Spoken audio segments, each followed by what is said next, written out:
Hi everyone! Sherry from Quant Connect here with your weekly flash briefing Rebalance. Here's how Quant Connect is pioneering tomorrow's trading with you this week.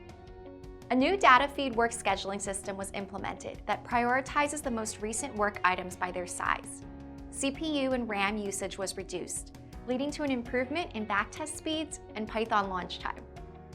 In addition to new bootcamp tutorial videos, you can now share bootcamp coding lessons with anyone interested in developing algorithms, not just other QC users. The new social media links don't require a user to log in to view the content.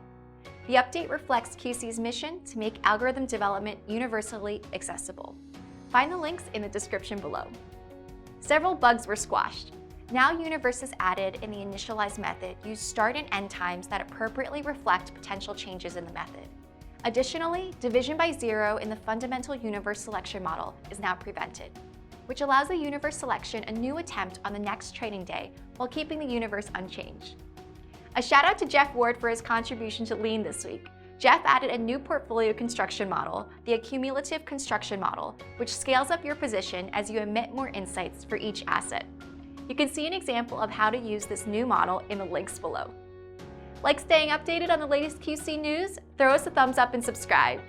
Thanks for listening to this week's Rebalance, and happy coding!